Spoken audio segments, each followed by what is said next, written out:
ஹல்லேலூயா.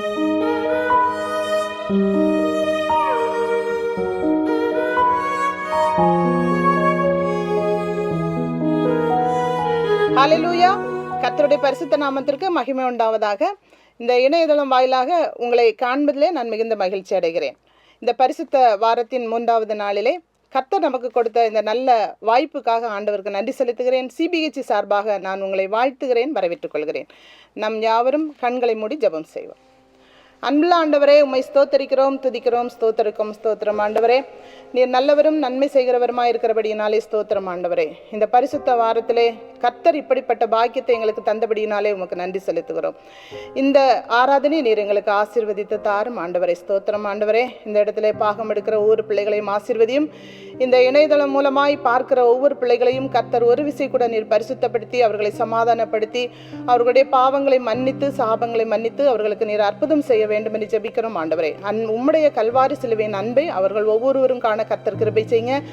எங்களோடு அசைவாடுங்க. துதி கன மகிமை எல்லாம் உமக்கு செலுத்துகிறோம். அன்பர் இயேசுவின் உன்னதமான நாமத்தில் தாழ்மையோடு கேட்கிறோம் ஜீவனுள்ள நல்ல பிதாவே. ஆமேன், ஆமேன்.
வாசிக்கும்படியாக கொடுக்கப்பட்ட வேத பகுதி பரிசுத்த லூக்கா எழுதின நற்செய்தி நூல் 7ஆம் அதிகாரம் 44வது வசனம் முதல் 50வது வசனம் வரை.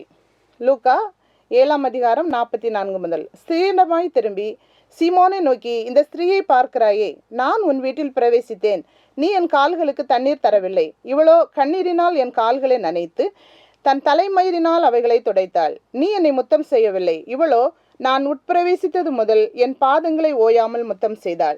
நீ என் தலையில் எண்ணெய் பூசவில்லை, இவளோ என் பாதங்களில் பரிமள தைலம் பூசினாள். ஆதலால் நான் உனக்கு சொல்லுகிறேன், இவள் செய்த அநேக பாவங்கள் மன்னிக்கப்பட்டது, இவள் மிகவும் அன்பு கூர்ந்தாளே. எவனுக்கு கொஞ்சம் மன்னிக்கப்படுகிறதோ அவன் கொஞ்சமாய் அன்பு கூறுகிறான் என்று சொல்லி அவளை நோக்கி, உன் பாவங்கள் மன்னிக்கப்பட்டது என்றார். அப்பொழுது கூட பந்திருந்தவர்கள், பாவங்களை மன்னிக்கிற இவன் யார் என்று தங்களுக்குள்ளே சொல்லிக் கொண்டார்கள். அவர் ஸ்திரீயை நோக்கி, உன் விசுவாசம் உன்னை ரட்சித்தது, சமாதானத்தோடே போ என்றார் என்பதே தேவன் தாமே இங்கு வாசித்த திருவசன பகுதிகளால் நம் ஒவ்வொருவரையும் ஆசீர்வதிப்பாராக. ஆமென். ஹல்லேலூயா. கர்த்தருடைய பரிசுத்த நாமத்திற்கு மகிமை உண்டாவதாக. ஆசீர்வதிக்கப்பட்ட இந்த பரிசுத்த வாரத்தின் 3வது நாளிலே இந்த காணொளி காட்சியின் வாயிலாக உங்களை சந்திப்பதிலே பெருமகிழ்ச்சியுடையவனாக காணப்படுகிறேன். இந்த நல்ல வாய்ப்பை எனக்கு ஏற்படுத்தி கொடுத்த தேவாதி தேவனுக்கு முதலாவது நன்றியும், எனக்கு அனுமதி கொடுத்த இந்திய தென்கிழக்கு மாகாணத்தினுடைய தலைவர்களுக்கும் கேதரின் பூத் மருத்துவமனையின் ஆட்சியாளருக்கும் என்னுடைய நன்றியை தெரிவித்துக் கொள்கிறேன். கிறிஸ்துவுக்குள் பிரியமான அன்பு தேவனுடைய பிள்ளைகளே, நாம் இந்த பரிசுத்த வாரத்தினுடைய 3வது நாளிலே நின்று கொண்டிருக்கிறோம். இன்றைய நாளிலும் சிந்தனைக்கு ஆதாரமாக தெரிந்து கொள்ளப்பட்ட வேத பகுதி லூக்கா எழுதின சுவிசேஷம் 7வது அதிகாரம் 45, 46, 47 ஆகிய வசனங்களை நான் உங்களுக்காக வாசிக்கிறேன். நீ என்னை முத்தம் செய்யவில்லை, இவளோ நான் உட்பிரவேசித்தது முதல் என் பாதங்களை ஓயாமல் முத்தம் செய்தாள். நீ என் தலையில் எண்ணெய் பூசவில்லை, இவளோ என் பாதங்களில் பரிமள தைலம் பூசினாள். ஆதலால் நான் உனக்கு சொல்லுகிறேன், இவள் செய்த அநேக பாவங்கள் மன்னிக்கப்பட்டது, இவள் மிகவும் அன்பு கூர்ந்தாளே. எவனுக்கு கொஞ்சம் மன்னிக்கப்படுகிறதோ அவன் கொஞ்சமாய் அன்பு கூறுவான் என்று சொல்லி அவளை நோக்கி, உன் பாவங்கள் உனக்கு மன்னிக்கப்பட்டது என்றார். கிறிஸ்துவுக்குள் பிரியமான தேவனுடைய பிள்ளைகளே, தொழுநோயிலிருந்து குணப்படுத்தப்பட்ட சீமோன் கிறிஸ்துவை தன்னுடைய இல்லத்திற்கு விருந்திற்காக அழைத்த பொழுது, விருந்தின் இடையிலே இந்த மரியாள் பரிமள தைலத்தின் அந்த பரணியை எடுத்து வந்து உடைத்து அவர் பாதங்களிலே பூசினாள். அந்த பரிமளத்தினால் அந்த வீடு முழுவதும் நிறைந்திருந்தது. இந்த சம்பவம் நாம் மிகவும் அறிந்த ஒரு வேத பகுதி. அநேக முறை இந்த வேத பகுதியை நாம் தியானித்திருப்போம். மரியாள் இந்த காரியங்களிலே வித்தியாசமான கோணத்திலே அநேக ஆவிக்குரிய சத்தியங்களை இவள் மூலமாக நாம் அறிந்திருப்போம். எனக்கு பிரியமான தேவனுடைய பிள்ளைகளே, ஆனால் இந்த வாசித்த இந்த வேத பகுதியை நாம் பார்க்கும் பொழுது அங்கே ஆண்டவராகிய கிறிஸ்து சீமோனிடத்திலே சில காரியங்களை அவர் சொல்லுகிறார். நீயோ என்னை முத்தம் செய்யவில்லை, நீயோ எனக்கு சில காரியங்களை செய்யவில்லை என்று சொல்லி அவன் தவறவிட்ட சில காரியங்களை அவனுக்கு எடுத்து காண்பிக்கிறான். இன்றைய நாளிலே பரிமள தைலத்தினுடைய மகிமையை பற்றி நாம் தியானித்துக் கொண்டிருக்கிற இந்த சமயத்திலே பரிமள தைலம் என்பது அபிஷேகத்தினுடைய அடையாளம் என்பதை நாம் முதலாவது புரிந்து கொள்ள வேண்டும். இந்த அடையாளம் நம்முடைய சமூகத்திற்கு வர வேண்டும் என்றால் விடப்பட்டிருக்கிற சில காரியங்களை, தவறவிட்டிருக்கிற சில காரியங்களை நம்முடைய சமூகத்தில் கொண்டு வரும் பொழுதுதான் அந்த அபிஷேகமானது நம்முடைய சிரசின் மீதும் ஆசீர்வாதமாக நம்முடைய இல்லத்திலும் அது வந்து சேரும் என்பதிலே எந்த விதமான சந்தேகமும் இல்லை. இன்றைக்கு நான் 3 காரியங்களை உங்களோடு கூட பகிர்ந்து கொள்ள ஆசிக்கிறேன். இந்த வேத பகுதியிலே சொல்லப்பட்ட சீமோன் தவறவிட்ட 3 காரியங்களை நான் உங்களோடு கூட பகிர்ந்து கொள்ள ஆசிக்கிறேன். கர்த்தருடைய பிரசன்னம் நம்மோடு கூட இடைபடுவதாக. முதலாவது அவன் தவறவிட்ட காரியத்தை நான் உங்களுக்கு சொல்லுகிறேன். அவன் நல்ல பங்கை தவறவிட்டான் என்று வேதம் சொல்லுகிறது. லூக்கா எழுதின சுவிசேஷம் 10வது அதிகாரம் 40 முதல் 42 வரைக்கும் உள்ள வசனங்களை வாசித்து பார்க்கும் பொழுது அங்கே மரியாளுடைய இல்லத்திலே கிறிஸ்துவானவர் அமர்ந்திருக்கும் பொழுது மரியாளை குறித்து கிறிஸ்து சாட்சி கொடுக்கிறார். தேவையானது ஒன்றே, மரியாள் தன்னை விட்டு எடுபடாத நல்ல பங்கை அவள் தெரிந்து கொண்டாள் என்று. கிறிஸ்துவுக்குள் பிரியமான தேவனுடைய பிள்ளைகளே, இந்த மரியாளுடைய குணாதிசயத்தை நாம் முதலாவது அறிந்து கொள்ள வேண்டும். இந்த மரியாள் அவள் தேவனுடைய பாதபடியில் அமர்ந்திருப்பதையும் அதுவே நல்ல பங்கு என்பதையும் அவள் அறிந்து கொண்டாள். மரியாளுடைய இல்லத்திற்கு கிறிஸ்துவானவர் பிரவேசிக்கும் பொழுது அங்கே அவளுடைய சகோதரியாகிய மார்த்தாள் அவர் வருகைக்காக ஆயத்தம் பண்ணப்பட்டிருக்கிற அநேக காரியங்களிலே அதை ஆயத்தம் செய்வதற்காக அவள் தன்னை தகுதிப்படுத்தி அந்த காரியங்களின் நிமித்தம் அவள் கவலையுற்றவளாகவும் அதை செய்வதற்குரிய எல்லா பிரயாத்தனங்களையும் அவள் செய்து கொண்டிருந்ததையும் நாம் இந்த வேத பகுதியிலே பார்க்கிறோம். ஆனால் இந்த மரியாளோ அவள் அதை குறித்து கவலைப்படவில்லை. உலக பிரகாரமாக செய்யக்கூடிய காரியங்கள் எதை குறித்தும் அவள் கவலை அடையாதபடிக்கு கர்த்தருடைய பாதபடியில் அமர்ந்து அவருடைய வார்த்தையை கேட்பதற்கும் அவருடைய சத்தத்திற்கு செவி கொடுப்பதற்கும் அவருடைய எல்லா கிருபையின் ஈவுகளை பெற்றுக்கொள்வதற்கும் அவள் தன்னை தகுதிப்படுத்தினதை இந்த வேத பகுதியிலே நாம் பார்க்கிறோம். கிறிஸ்துவுக்குள் பிரியமான தேவனுடைய பிள்ளைகளே, அதே போலத்தான் கிறிஸ்துவானவர் இந்த சீமோனுடைய இல்லத்திற்கும் அவர் வந்தார். சீமோனுடைய இல்லத்திலே அவர் பிரவேசித்தார். ஆனால் சீமோன் செய்த ஒரு காரியம் என்ன தெரியுமா? இந்த மரியாளை போல தேவனுடைய பாதபடியில் அவர் வரவில்லை, தேவனுடைய சமூகத்தில் உட்காரவில்லை. ஆனால் உலக பிரகாரமாக செய்யக்கூடிய எல்லா காரியங்களிலும் அவன் தன்னை ஈடுபடுத்தி கொண்டிருந்ததை நாம் பார்க்க முடிகிறது. இன்றைக்கு இந்த கடைசி நாட்களிலே இந்த உலகத்திலே வாழ்ந்து கொண்டிருக்கிற நமக்கும் நாமும் இதே போன்ற காரியங்களிலே தாம் ஈடுபட்டு கொண்டிருக்கிறோம். உலகத்தினுடைய செயல்பாடுகளுக்கும் உலகம் நமக்கு காண்பிக்கக்கூடிய ஆசீர்வாதங்களுக்கும் உலகத்தில் நமக்கு கொடுக்கப்பட்டிருக்கிற எல்லா செயல்பாடுகளுக்கும் முக்கியத்துவம் கொடுக்கிறோமே தவிர கர்த்தருடைய சமூகத்திலே அமர்ந்திருந்து அவருடைய நல்ல பங்கை பெற்றுக்கொள்வதற்கு நாம் இன்னும் நம்மை தகுதிப்படுத்தவில்லை.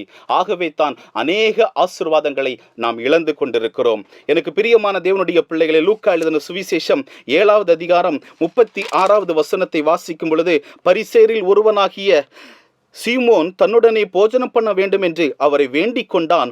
அவர் அந்த பரிசேயனுடைய வீட்டில் பிரவேசித்து பந்தி இருந்தார். பந்தி இருந்த அந்த சமயத்தில் இவன் கிறிஸ்துவோடு கூட பந்தி இருந்தானே தவிர தேவனுடைய சமூகத்திலே அவருடைய பாதப்படியில் அமர்ந்து அவருடைய வார்த்தையை கேட்பதற்கும் அவருடைய சமூகத்திலே தன்னை ஒப்பு கொடுப்பதற்கும் அவன் தன்னை தகுதிப்படுத்த மறந்து போனான். கிறிஸ்துவுக்குள் பிரியமான தேவனுடைய பிள்ளைகளே, ஒரு விசை நம்மை சோதித்து பார்ப்போம். இன்றைய நாட்களிலே நாமும் இதே போன்ற நிலைமையிலே தான் இருந்து கொண்டிருக்கிறோம். நன்மையான ஈவு, பூரணமான வரம் தேவனுடைய சமூகத்திலிருந்து வருகிறது என்று அறிந்து அவருடைய சமூகத்தில் காத்திருப்பதற்கு நம்மை தகுதிப்படுத்தாதபடிக்கு, நல்ல பங்கை தெரிந்து கொள்ளாதபடிக்கு, உலகத்தின் ஆசீர்வாதத்திற்காக, உலகத்தினுடைய எல்லா கிருபைகளுக்காக உலகத்தின் பின்னே ஓடுகிற ஜனங்களாக நாம் இருந்து கொண்டிருக்கிறோம். ஒரு விசை நம்மை சோதித்து பார்ப்போம்.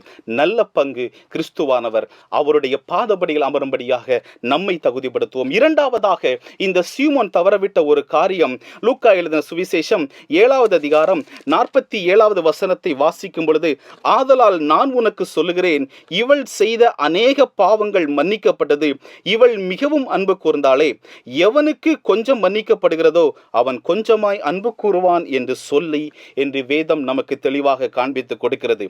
எனக்கு பிரியமான தேவனுடைய பிள்ளைகளே, சீமோனை பார்த்து கிறிஸ்து சொன்ன ஒரு வார்த்தை, இவள் என்னில் மிகவும் அன்பு கூர்ந்தாள். எனக்கு பிரியமான தேவனுடைய ஜனமே, ஒன்றை நீங்கள் புரிந்து கொள்ளுங்கள்.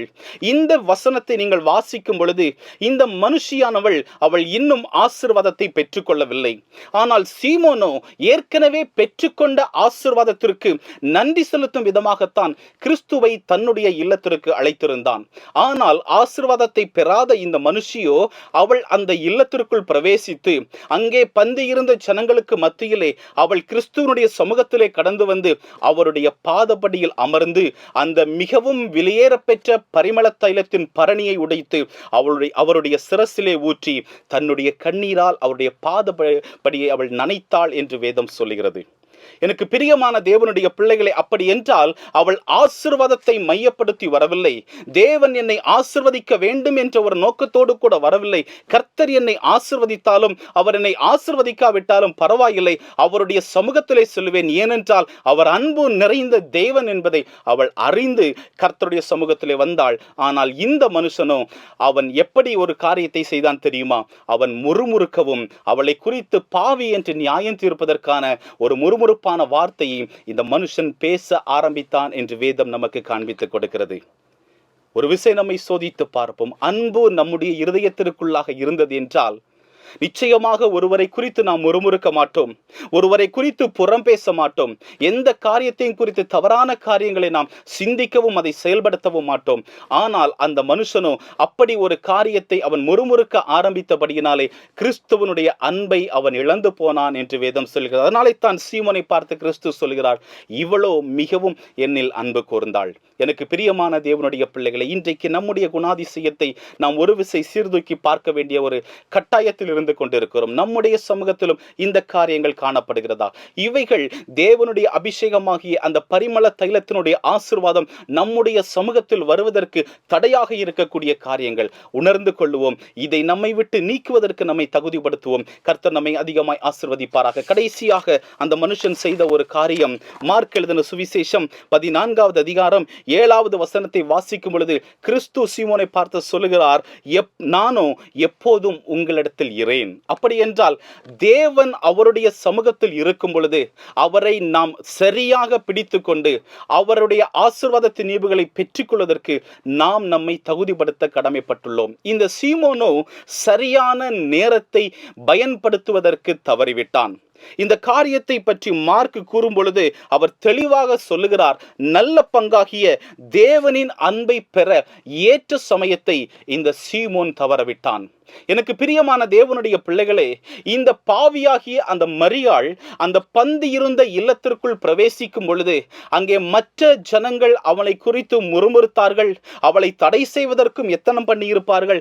ஆனால் அவளோ அது எதை குறித்தும் அவள் கவலையடையாதபடிக்கு கிறிஸ்துவை அடைய வேண்டும் என்ற ஒரு நோக்கத்தோடு அவள் முன்னேறி சென்று கிறிஸ்துவை அடைந்து அங்கே பரிமள தைலத்தை உடைத்து ஊற்றினாள். பரிமளத்தினால் அந்த இல்லம் நிரம்பினது.